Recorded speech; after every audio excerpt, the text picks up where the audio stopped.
even though data quality is often a problem, it's rarely a cause of failure. Given that we're in India, we're all going through a fairly aggressive digital transformation journey. There are a lot of digital native companies who have born as a .com or a mobile application. They're like, yeah, it's got customer data, it must be a CDP, which unfortunately, the problem with that, of course, is then somebody says, oh, I have a CDP. And then they know that CDPs are supposed to be used for all these things, and then they find something that their CDP doesn't support, and they get all mad because CDPs are nonsense. Like, well, no, you don't really have a CDP in the first place.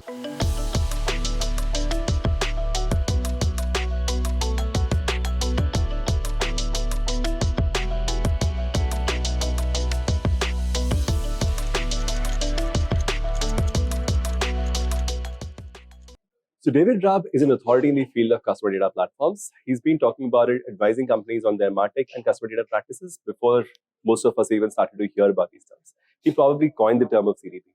The ease with which he breaks down the whole concept of data lakes, data warehouses, customer data platforms, and how they are deployed is quite commendable. Thank you so much for agreeing to do this, David. It's been an exciting stage at which we are in terms of the podcast.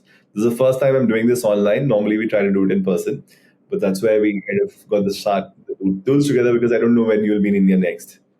But CDPs becomes such a central topic to a lot of conversations. I thought it's really a good idea to have somebody who's been doing this for 35 years, maybe a little more, to talk about it. So maybe just as a starting point of the conversation, just tell us, what is a CDP really? Let's just start from the basics. Okay, so the very, very basics, CDPs build profiles. So the formal definition is a CDP is packaged software that builds a unified, persistent profile that's accessible to other systems. So it's not just that they build profiles, it's that they're packaged software, so you buy it, you don't build it. And you could build a data warehouse that has customer profiles, and that could even work for you, but it's not a CDP. Unified, persistent customer database, so takes data from all sources. Persistent, the CDP stores the data in its own database, which could use the same technology as a data warehouse, but because the data has to be formatted in a certain way, it usually pulls it out into a separate data store. And customer database kind of implies, it's not obvious, but in our definition, we say you have to take all data sources, you have to retain all the detail, and you have to store it as long as necessary. So again, there are some fairly specific attributes that we say we look for, a little checklist, before we'll call something a CDP. And the other requirement, which again is not immediately, and then accessible to other systems, means the CDP shares its data usually through an API. And more specifically, we require real-time access, at least to individual profiles. So you can pull a customer profile back into a personalization tool or into a call center tool, something like that in real time. And we also require that it be able to react in real time to events like a drop shopping cart. So you have to be able to read streaming data. So we, as I say, have a fairly specific set of requirements before we'll call something a CDP. People out in the world, they're like, yeah, it's got customer data, it must be a CDP, which unfortunately, the problem with that, of course, is then somebody says, oh, I have a CDP. And then they know that CDPs are supposed to be used for all these things, and then they find something that their CDP doesn't support, and they get all mad because CDPs are nonsense. Like, well, no, you don't really have a CDP in the first place. You have something you thought was a CDP, but it didn't meet our requirements, and therefore it wasn't able to deliver on the things that you needed. So that's why we get a little cranky about people who use the term loosely. It's not because we're proprietary, it's because we think that users are misled when that happens. Interesting. And in terms of the major milestones of the evolution of this whole concept of CDP, how has the major blocks, you've been watching this space for a fairly long time, and that spans decades. How has the CDP evolved over all of this period? Well, it's evolved probably in several ways, of course. The market's gotten more mature. There's more of them, so they now differentiate. So, originally the CDPs really were about building profiles. And if you go back and look at the oldest CDPs, that's pretty much all they did. Since then, a lot of the vendors have added additional functionality to the point today where 3/4 of the systems that we classify as CDPs actually have activation capabilities like campaign management or interaction management or journey orchestration or other functionalities that are really separate entirely from the profiles. They simply make use of the profiles. And of course, the people who have that in their system say, oh, well, CDP should have this as part of the definition as well. We disagree with that only because you can buy very good tools to do that are separate from CDPs. And the whole point of the CDP is you can hook it up. So we don't feel that needs to be a core functionality of the CDP. So the market is kind of split to some degree into systems that only build the profiles and then share them and don't do anything else, and that's maybe 17%. And then ones that actually have the activation functionality, which is about 75%. And the other missing, whatever it is, 8% are ones that build profiles and also have analytical capabilities like predictive modeling, but not any other activation. So that's one big trend over time. And the campaign guys have kind of grown in share over time. The other splits that we see are more industry-specific CDPs. So CDP for financial, CDP for hospitality, CDP for telco, and so on. Each of those industries has its own needs. So not surprisingly, we find that each of those industries tends to have its CDPs. And those also tend to be systems that are providing a broader range of functionality because they are trying to do as much as they can for those vendors. And, they have specialist connectors. There's a lot of good reasons to have a vertical CDP. So those are probably the two biggest trends. There are others in terms of, again, more fragmentation of the market in terms of company size and so on. But let's go with those two as the main ones. So David, there's other terms like the DMP and the CRM which gets thrown around in equal measure. Would you be in simple terms tell us what is the difference really? Okay, so it comes back to that definition, right? The CDP meets those criteria, and those other ones don't. So a CRM rarely ingests external data. CRMs basically work with the data that the CRM creates either through its call center or its sales interactions or direct interactions through the CRM system. Most CRMs are very poor at importing data. Most CRMs are also very poor at exporting data. So they kind of fail on a number of our criteria. Not to say that they're bad at what they do, but they just do something different. And technically, they're designed to be good at that. And it's a different technical design. DMPs, again, really built primarily to manage cookies. And the way you manage cookies is you summarize the data for quick response because you're typically managing hundreds of millions, even billions of cookies. So you really have to design that to optimize the efficiency of the data processing. So you throw away detail. And remember, that was one of the key requirements of the CDP is to not throw away detail. Now, what's happened with DMP in particular, not so much in the U.S., but outside the U.S., both in EMEA and in APAC, is DMPs were sold as, this is your first-party customer data store. So they made a lot of claims about being able to do kind of anything with the data.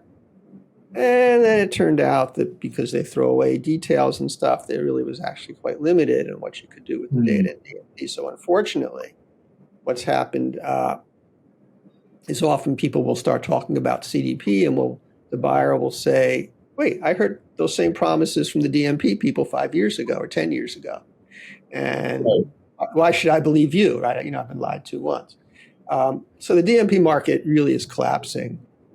Because third-party cookies, of course, are going away. And a lot of the DMP vendors are trying to now become CDPs, and some of them have actually re-engineered their product, which is okay, to make it do what a CDP is supposed to do. Some of them, I rather suspect, have just changed the label and not changed the product. And again, it's up to the buyer to make sure that they know what they're getting. So generally speaking, the buyers would continue to remain confused about some of these things, right? Yes, buyers definitely get confused. That's one of the big complaints you'll hear about the CDP market is, it's very confusing. And it is, certainly. Yeah, I think we see this happening all the time in India where somebody with some set of tools will claim themselves to be a CDP And then most of the platforms here will also end up offering the activation and campaign management components. But it's very hard to draw a line on what actually completely meets the criteria of what you define as a CDP. And David, getting to the use cases side of things, you spoke about the vertical CDPs specific to industries. But is there any other way to classify different CDPs? Are there more kinds of CDPs? Well, we classify them by the scope of functionality, as I was just saying. Some only do data, some do data plus analytics, some do data plus analytics plus outbound campaigning. Yeah. Some do data analytics, outbound campaigns, and real-time interactions. And then there are CDPs that are actually embedded in an operational system, like, say, an e-commerce platform, where the system does a lot of things and, oh, by the way, has a CDP. And as long as it ticks all of our boxes, we would consider that a CDP. But, if you're buying an e-commerce platform, probably the CDP capabilities are fairly far down on your list of requirements. So it's a different buying process. And again, people have to be aware. And, if you're going to run everything through one system, you're going to buy, say, an e-commerce platform that's going to do everything for you, then the ability to ingest external data is less important, but you're still going to have website data. You're still going to have data that's not captured in even the e-commerce platform. So you do have to make sure that you do, in fact, get a system that can import that external data, can build profiles with it appropriately by unifying it, by applying a shared customer ID, and then can share that out to other systems. Because let's say you're sitting in an e-commerce platform, well, there's probably going to be some analytical tools or reporting tools or even message delivery tools that you want to use that are not part of that platform. And you want to make sure that not only that you can connect with them, but you can connect with them with all that data available to do whatever you want to do. Sure. So in some sense, the kind of data that you typically expect to bring into a CDP will typically all be first-party data, maybe second-party data as well, but all connected to a unified customer view. Is that a safe thing to say? It is a safe thing to say. Most CDPs will only ingest data if there's a customer ID attached. Okay. And that can be a bit of an issue because let's say I'm an e-commerce vendor and I want to ingest my product catalog. Sure. Or I'm a retailer and I want to ingest my list of retail stores. Sure. Well, it doesn't have a customer ID attached, which those things don't, can be a bit of a problem. So some of the CDPs have modified themselves so they can ingest that kind of data as well. The majority, I would say, probably have not. That's one of the places where, say, a data warehouse comes in handy because that's a good place to store that. And then one of the trends, the more recent trends in the CDP market, is the ability to actually go out and read that external data. So go out and query the data warehouse or the product information system or the store directory or whatever system it is that has information that's not in the CDP, and then join that up in real time as you need it so you can make use of it. So that's actually an important trend in the industry right now that, again, not every system can do, but more and more systems can do. So in some sense, the definition of CDP will still remain what it was earlier, but people are coming up with all sorts of, let's say, enhancements on the same core, and which they're now starting to call as a new standard of CDP. In some sense? Yeah, in some sense, that's right. Again, we've been very reluctant to change our definition. Right. We did add some of the real-time stuff, actually. It wasn't in the original definition. We kind of scratch our head about the access to external data bits. So far, I'm not willing to say that it's absolutely required, but it's certainly a useful thing to have. And as I say, more and more of the vendors are adding it. So at some point, if it becomes very common, we'll probably bring it into the core definition as well. Certainly a useful feature. It's one of the advantages that data warehouses have. So you want to be able to take advantage of that. So now from an applications perspective, typically a CDP will end up being a great place to do a certain amount of analytics and the base for marketing. Is there a typical use case that you imagine which is beyond these two subjects? Yeah, the CDP can be an enterprise level data resource. Again, going back to our trends, the CDPs that focus just on the data management tend to be enterprise level systems. An IT department might buy. So once you have that enterprise-wide access, things like your customer support team wants access to the CDP data, even your product team wants to analyze how products are being used and where people are running into problems in their journeys with the product. your logistics people, your inventory people. There are actually a lot of people in the company who would have good use for customer data. So once you make it available in the CDP, Hmm. those people sort of tend to pop up and say, "Oh, wow, this is great! I could use this." So Sure. even though it often starts in marketing, sales, I forgot to mention sales, but obviously sales also has a great deal of use for it. Interesting. Now, in some sense, it's still considered a part of the Martech stack for the most part, right? Is that the fair, let's say, boundaries around a CDP? Yeah, in most cases, it's going to be in the Martech stack. It's really the foundation of the Martech stack, and your varying Martech tools will use it as their primary data source. Of course, if it's an enterprise level resource, Mm-hmm. then that's not really the Martech stack anymore. That's whatever the enterprise architecture is. Yeah. But that's still probably the exception. Because most enterprises, they have warehouses, they have data lakes, but they don't usually have at the enterprise level, they're the customer profiles. They don't usually do the unification because most warehouses simply weren't designed for that. It's not that a warehouse can't do it. It's simply that's not the use case for the warehouse, so they didn't build it in. And again, that's changing. The warehouse people have recognized that. And so we see more and more companies that have offered a cloud database that now has an identity resolution capability, usually as a third-party tool, and that's fine. So if you are going to use, and could you tell me the differentiation between a data lake and a data warehouse then? Difference between a data lake and a data warehouse. So a data lake is simply a repository where you keep a copy of your data from your source systems in the same format as the source systems. So you literally just dump it in, and you don't do any don't do any quality, you don't do anything. It's just there.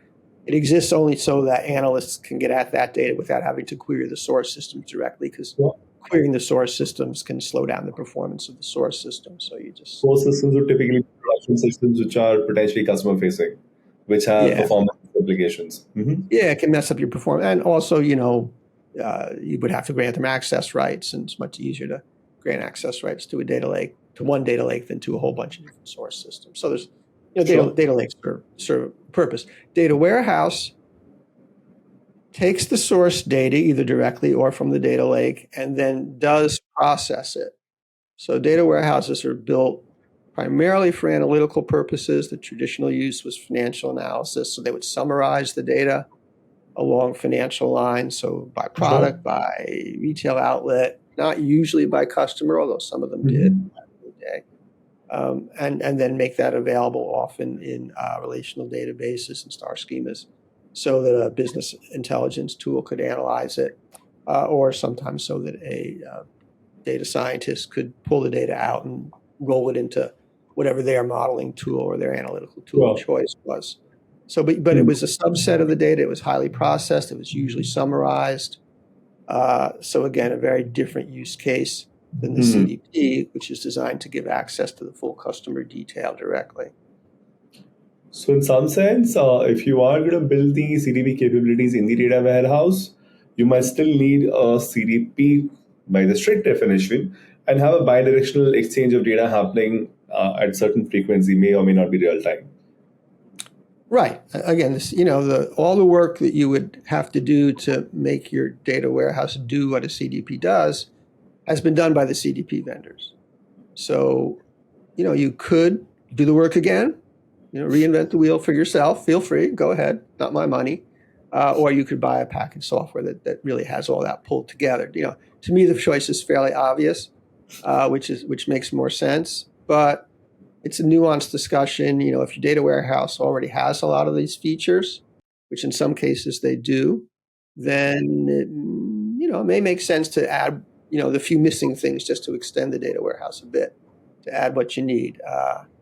If, on the other hand, the data warehouse doesn't come close, it's probably not a very good idea to reinvent it all from scratch. So. And I do remember seeing some SaaS companies now claiming that we could build the entire analytics as well as marketing automation function on top of your data warehouse itself. Instead of us importing all the data and keeping a copy of it, we might as well just do a real-time read on your data warehouse. Is that a good idea though, as a Martech, as a marketer who's building out his technology stack? What would generally be a good approach to take? Again, there's no one right answer for everyone. It really does depend on your situation. And the thing that is a problem is people make a claim like that, and implicitly they're saying it applies to everyone. Sure. And the thing about that claim is that often IT teams are very eager to accept that claim because they'd rather do it themselves. They want to control Sure. it for perfectly valid reasons. So they don't look too closely at what's actually required until it's too late. And then they discover, oh my goodness, this doesn't do this doesn't do that, this doesn't do the other thing. So just as for example, one of the companies that was making the claim about, oh, you don't need a CDP, you can just use our tool to pull data from your warehouse, just the other day added this whole identity management capability to actually create unified profiles. And you're like, well, you couldn't do that before, which meant you couldn't fulfill any of the requirements of a CDP with that tool. But you never mentioned it until you suddenly had it. And now, of course, it's one of your big selling points. And again, there are other functionalities like real time that still aren't really addressed by those tools. Sure. So you have to be very careful when you listen to the claims of those vendors and simply have a good understanding of your requirements. And it's just a checklist. And it's like, well, this is what I need it to do. Can it do this? Can't it do this? And hopefully the vendor gives you an honest answer, but whether or not you trust the vendor's answers, you have to test it out yourself. There's really no alternative than to prove to yourself that a given system is going to meet your requirements. There's simply no shortcut. Doesn't matter what any vendor tells you, including the CDP vendors. Okay, I mean, we certify some of the CDP vendors, and in that case, you can be pretty sure they can do all those things because our certification process is reasonably rigorous. But there are plenty out there that some of which we actually have classified as CDPs, but not gone through the full rigorous certification. Maybe they do, maybe they don't. But it's just up to the buyer. There's no shortcut to doing your homework on these things. But somehow the challenge with marketers often is they lack maturity. And what then tends to happen is their needs are not necessarily as articulated on day zero. Their needs will evolve. So from that lens, what is a smarting thing to do when you acknowledge that I don't know everything on day zero? There really is no shortcut. Okay, if you don't understand your requirements, you kind of have two choices. You can take the time to understand your requirements, which we highly recommend, or you can look at the checklists that we provide and that other people in the industry provide that say what a CDP should do, which is to say what a CDP must be able to do to meet the requirements of most people for most common CDP use cases, and at least use that as a starting point. I mean, Sure. Again, I would the consultant in me would never say just blindly pick up any list from anyone, including from the CDP Institute, and assume it's going to match your needs. But the realist in me says, well, that's better than nothing. Interesting. So in terms of the whole aspect of first-party data-led customer engagement, loyalty, retention, CDPs are pretty much the foundation of all of these topics. Safe thing to say? Yeah, I think that is fair to say. I mean, you need that data. You want that unified customer view so that you can make your decisions about treatments across the entire customer lifecycle based on complete information. The moment you make this as a foundation, this also becomes somewhere responsible for the governance and the privacy, and when it crosses over to being a little creepy. How do you decide where to draw the line? Is there, let's say, the legal guidelines to follow? Is there more ethical guidelines to follow? I'm sure there is subjectivity involved here as well, but would love to have a broad view on this from you, David. Well, there certainly are legal guidelines, and those vary greatly depending on where you are and where your customers are, and sometimes with who the customers are. Children, for example, are governed differently from adults, that kind of thing. And health data might be in the U.S. is governed differently from other data. Sure.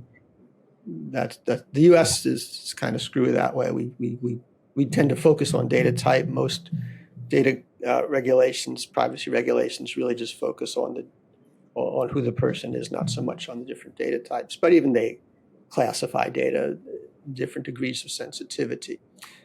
So yeah, you have to get your compliance folks involved. In very simplified terms, David, if let's say I'm collecting browsing behavior or search behavior from a website, which is e-commerce, and that data is getting collected in a CDP, getting stored, and potentially getting actioned also in terms of a follow through on the abandonment. Now, is this something that I have given as a user? Is this something which the CDP would collect and I should be aware of it as a user? Well, you should have consented to it, right? That should have been And one of those part of boxes which you consent to everything. those annoying little boxes, right? And those boxes now are increasingly regulated, because right now, depending on the website you go to, sometimes it's very easy to consent or not consent. You get two buttons. Other times, if you want to not consent, they send you down some rabbit hole, which is increasingly illegal. It was always illegal, but now the regulators are actually being much more strict about it. So, so that's at least your cookie consent. Then there's other consents about other kinds of data use that, again, really, the fundamental rule, at least in GDPR, is you're only allowed to use the data for the purpose it was collected. So it's okay for you to track what I do on the website, so long as you're using that for something directly related to that. But if you use it to target advertising, to me, that wasn't the purpose. My purpose in visiting your website wasn't to help you target advertising. Right now, that's exactly what's going on in Europe. And all the big companies are actually being forced to pull back and not target advertising based on web behaviors, which is a huge change and a huge threat to their business model. Which will massively affect conversion rates as well, because these ads are not just potentially creepy, but also fairly effective. Yeah, I mean, that data is great data. As a marketer, you really want to use it.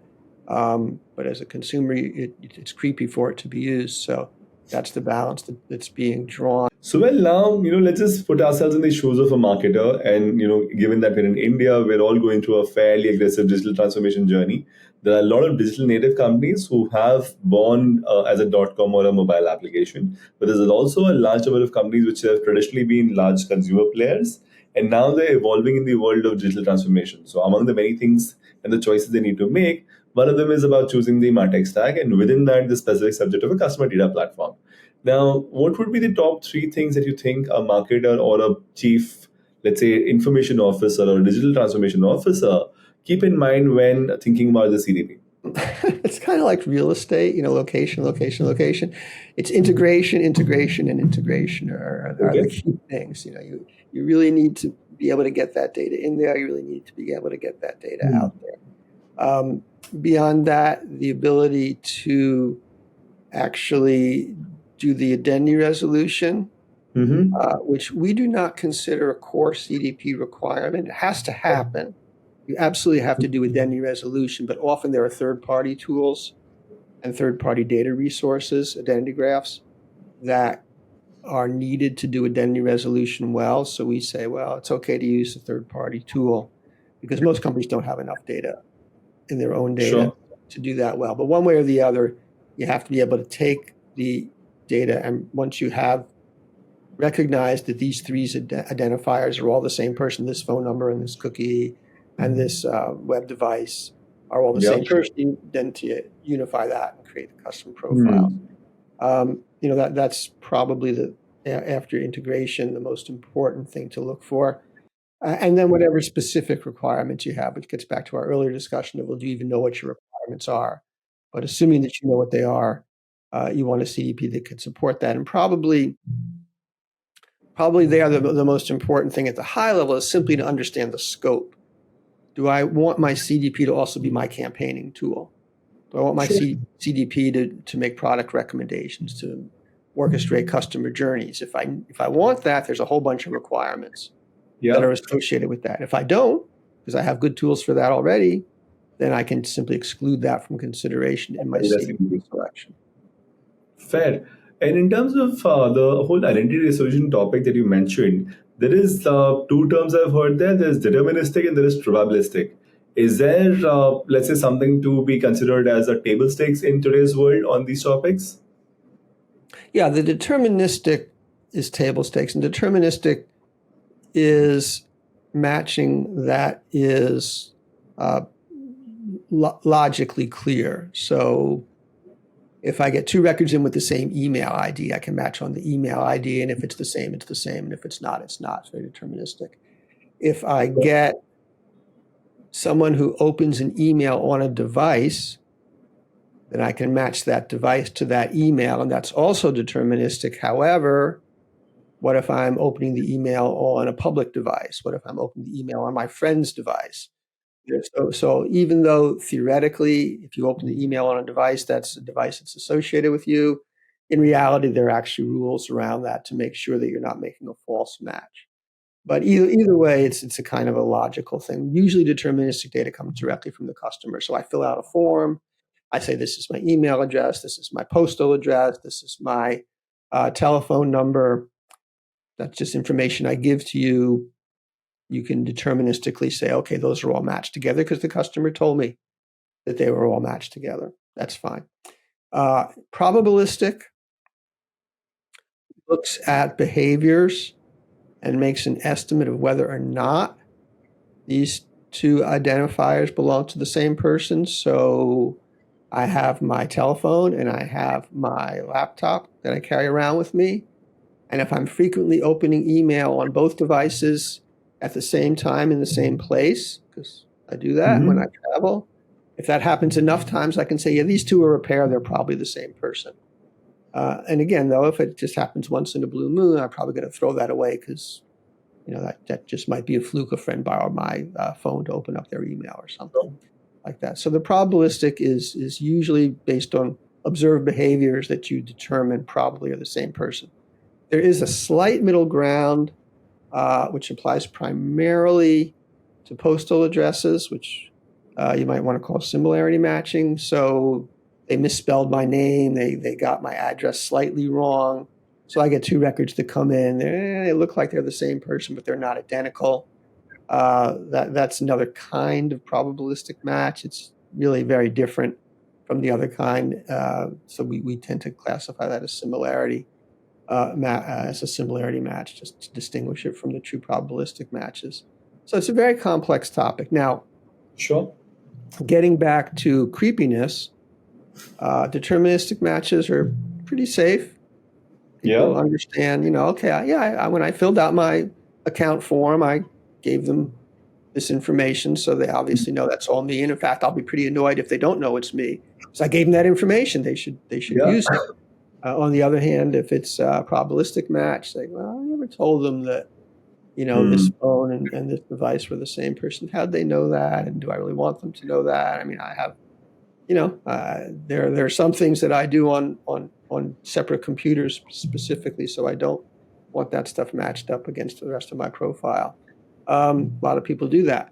The other thing to bear in mind, which is often lost in this discussion, is that people have different attitudes. Some people are very privacy conscious, and some people are not at all privacy conscious. Yep. And you really want to treat them differently, and you kind of have to almost ask them. I was about to point out, how do you find this out as to, it's also a spectrum. We've seen people who cover their laptop cameras with a tape so that they don't get, seen. And there are others who pretty much ignore everything that's possibly getting captured about them.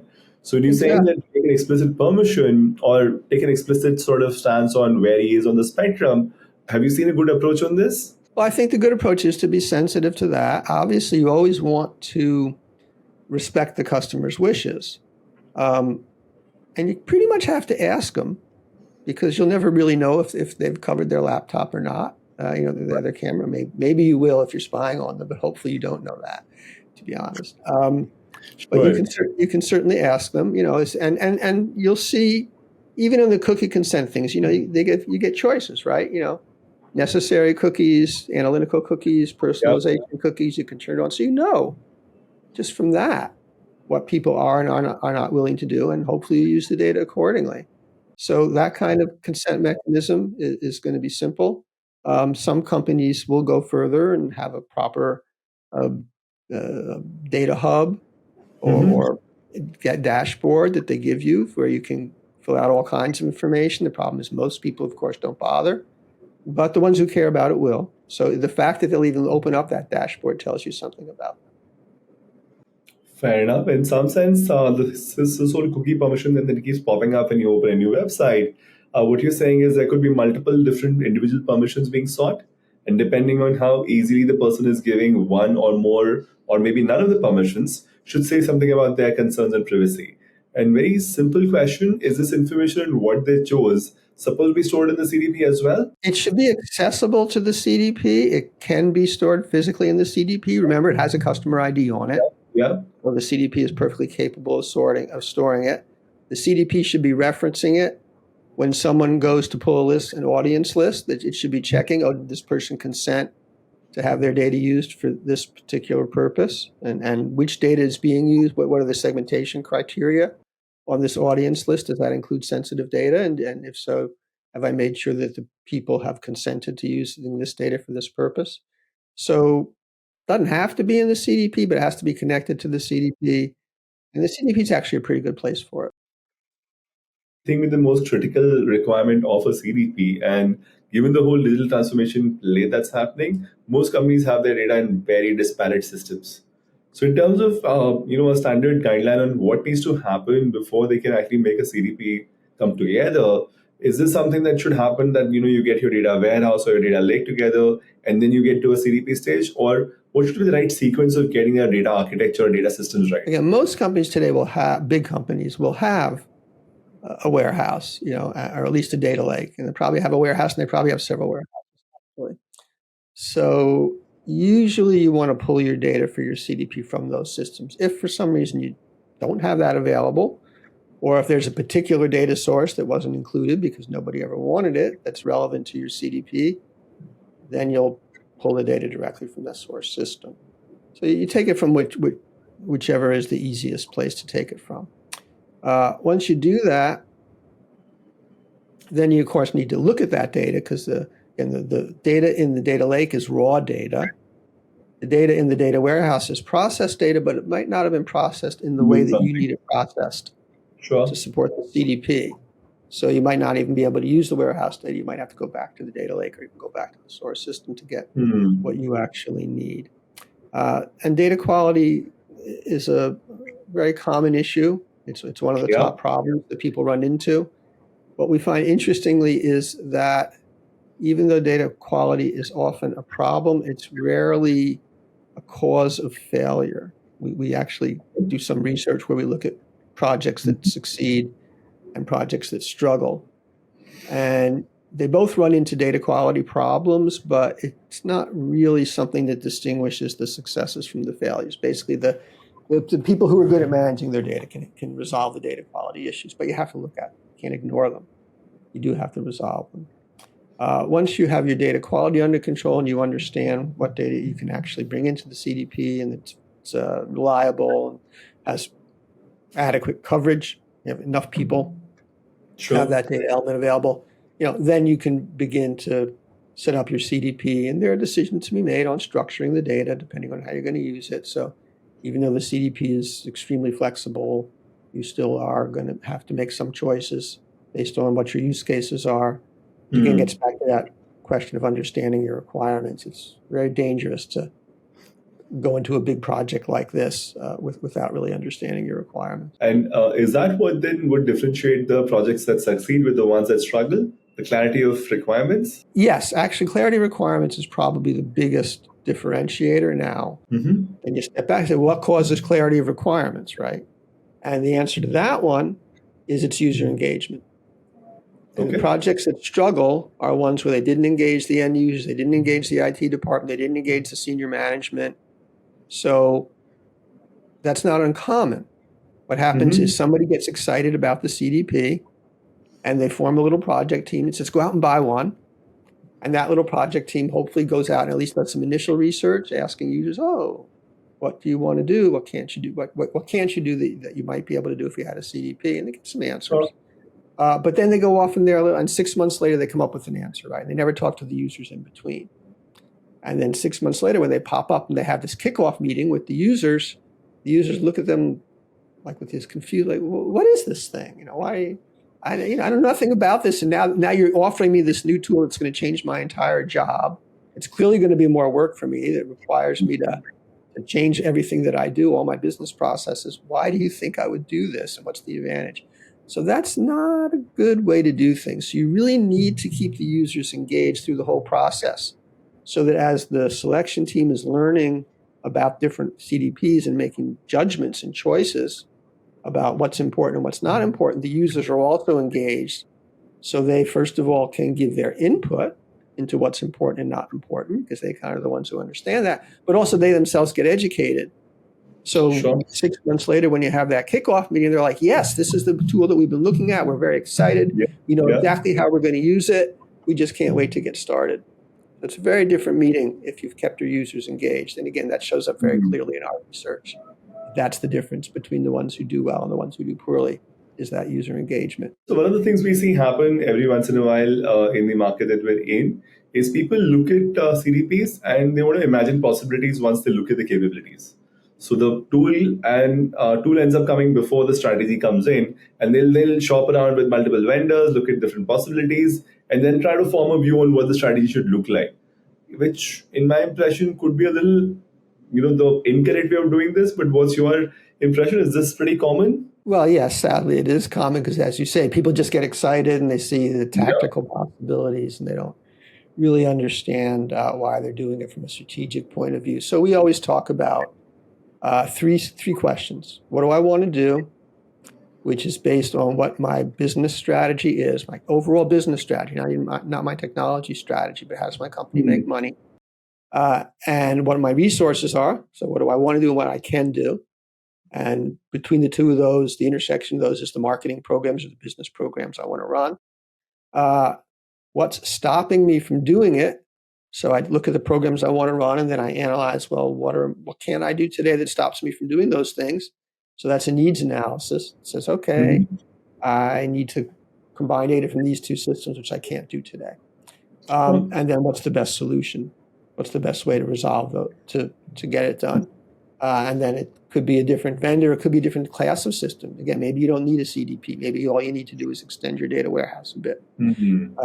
So those are the three questions that people should ask, and strategy is absolutely up there, right at the top as part of the first question. You mentioned this whole integration bit being critical, which means the number of plug-and-play connectors you have with legacy data sources as a CDP, that might just become a differentiator, because you can jolly well very easily bring in data from maybe some of the raw sources, sometimes the data lakes. Yeah, the connectors are critical, and some CDPs have hundreds of connectors, literally.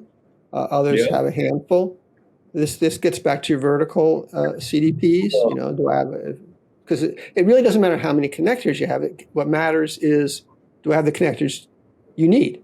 So if I have 3 source systems, I don't care about the other 297 connectors. I care about the 3 connectors for my source systems. If you don't have one, then I'm in trouble. So often, as I say, in a vertical industry, if you're in hospitality, you really want to connect it to the reservation system. Sure. Not just any reservation system, but your reservation system. And if you're in telco, you want to connect her to your call detail records and so on, whatever the particular operational systems are in your industry. So you have to look at both the number of connectors and then your connectors. And then if it doesn't have the connectors that you need in particular, the secondary question is, well, how hard is it to create that connector? Most of the CDP vendors today will have an open API. So you can write a connector fairly easily, but fairly easily still is work and still is a technical task that requires some technical resource. In some sense, let's say with all of this exercise, you've chosen your CDP, but then typically it'll be a project which would last. All of this data collection, unification, and effort would take a long time sometimes. So what is a smart approach on establishing some use cases early on, showcasing some ROI early on, and then finding the support to continue investing in all of these integrations? Or do you think this is like a single large project that should happen at one level before you can start deploying anything out of it? No. The first option is by far the most approved of doing things incrementally. We talk about crawling to reach the low-hanging fruit and eating it one bite at a time. There's many different metaphors that people use to get across that notion of incremental deployment. The problem with that, and it's not even a problem, it's the right way to do it, but the mistake that people make is they say, well, I'm just going to define a few simple use cases, and I'm going to select my tool based on those few simple use cases. And that's going to be great for those first simple use cases. But then when you go on to the more advanced use cases, if you didn't build those requirements into your selection process, you may find, well, this CDP vendor doesn't do the things that I need for those advanced use cases, and I never even bothered to check because I wasn't ready for that yet. Well, now I'm ready, and guess what? I bought the wrong CDP. So even though you want to deploy incrementally and start with a few sources and a few data points and a few functionalities, you want to, at least in your requirements, look beyond that and make sure that you're actually checking out. The other thing that people don't necessarily talk about is you also want to limit your deployment to a few departments, because you have to train every department, you have to change their processes. So those first few deployments, try to find something that only one department is involved in, and actually try to find several use cases that involve that same single department. So you really get that department up and running and trained and understanding how the CDP works and adapting their business processes and kind of just get them really humming.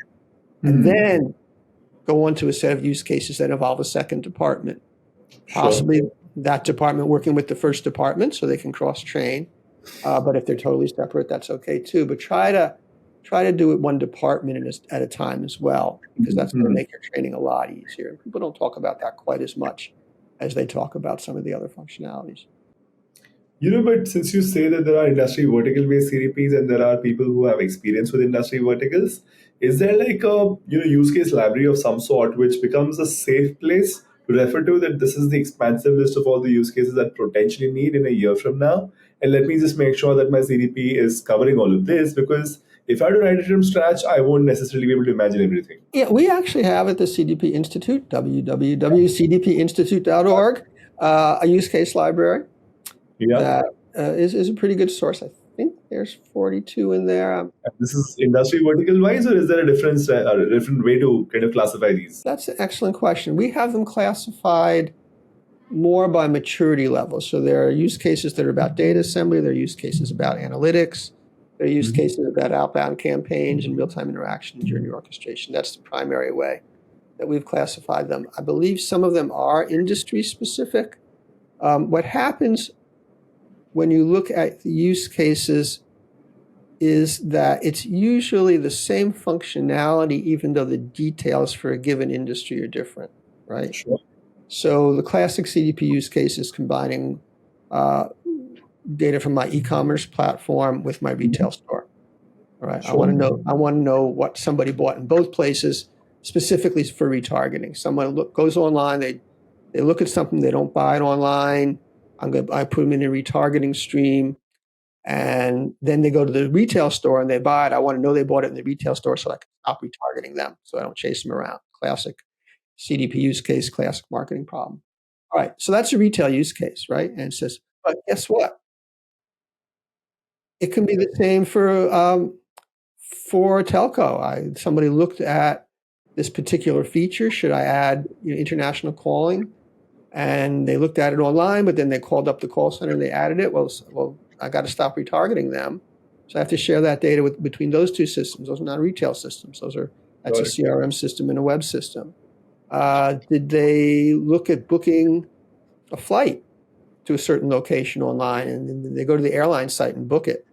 A separate system. But again, it's so conceptually, those are very, very similar use cases, even though the actual systems involved are different and the industries involved are different. So the use cases tend to be pretty generic. It's really up to you to say, well, okay, what would be the equivalent in my industry of this use case? So good idea to refer to the library, but then also adapt it to potentially your industry and play from there. David, it's been a great conversation, but I can't complete this without talking about the latest topic that's in all of our faces, the whole subject of artificial intelligence. What is it that you feel? Artificial what? I haven't heard of this thing. Tell me about it. AI. All right. Really? What's that about? Okay, you're obviously, messing with me right now. But, what do you think is going to change with respect to how CDPs get deployed or how CDPs deliver ROI when you start layering all of that intelligence on it? Well, you're obvious. I'm kidding. So AI it'll do a few things, okay?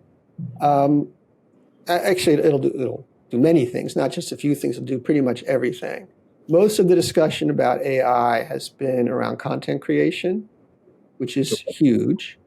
So being able to really create tailored content at the individual level, using the AI to actually create that content.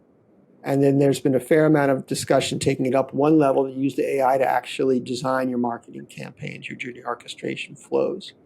And we are seeing quite a few companies at least claiming to do this. We suspect they probably actually are doing it pretty well. There's no reason not. That's actually been something that has been done using AI for quite a few years. It's not something that just got invented by the generative AI systems like ChatGPT, as has been copywriting for that matter, but it's gotten much better. The latest generation of systems has content creation abilities that are quite amazing.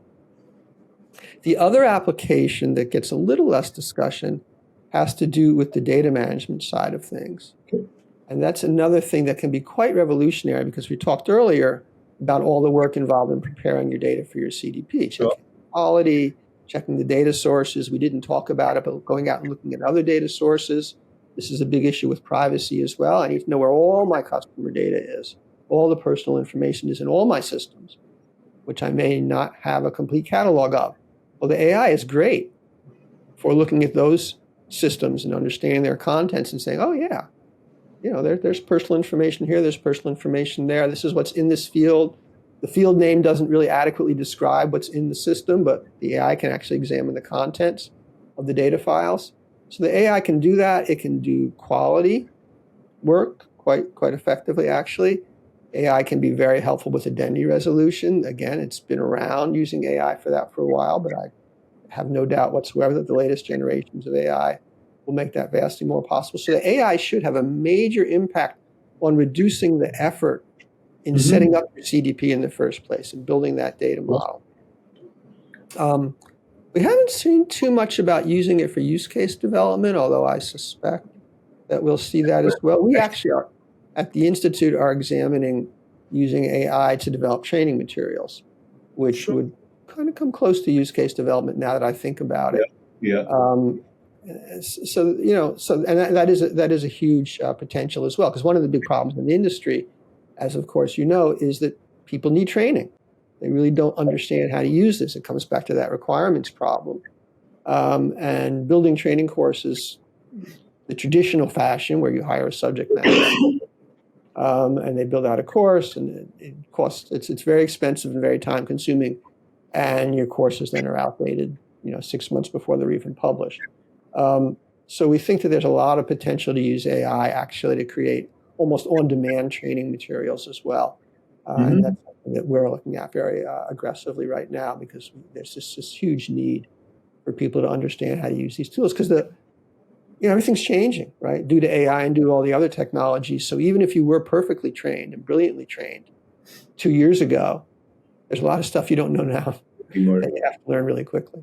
On that note, I think the only last question I would have for you, David, is, in your impression, in your experience, what's your favorite implementation case study that these guys have really done a great job at deploying the CDP well? And by that, I mean a great use case as a consumer experience outcome. My favorite use case is a very, very old one. No one's done a better job recently? It just stuck in my head. Probably it's because I've seen so many, but that one was, made an impression because it was the first one. It's like, like your mother's face, right? It's the first thing you see. Was company that was a gaming company. And the problem with gaming companies is the game developers add new features all the time. They don't really bother to tell anybody about it. So it's really hard for the analysts, for the product managers to understand what the new features are doing, if they're effective or not effective. And so the CDP system ingested the logs of the user sessions. It was just one data source, but they were able to actually analyze it, which they couldn't do before. So they could see, this new feature came in and this is how users behaved. So it was one data source, set it up, I think, in a day or so. It's really quite simple to set up. And they got huge insights and they got huge value from it. So sometimes it's as simple as that, just having access to data you didn't have access to before can be huge. Very interesting. Thank you so much for helping us out demystify CDPs for all of our audience, David. It's been a great conversation. Thank you so much. My pleasure.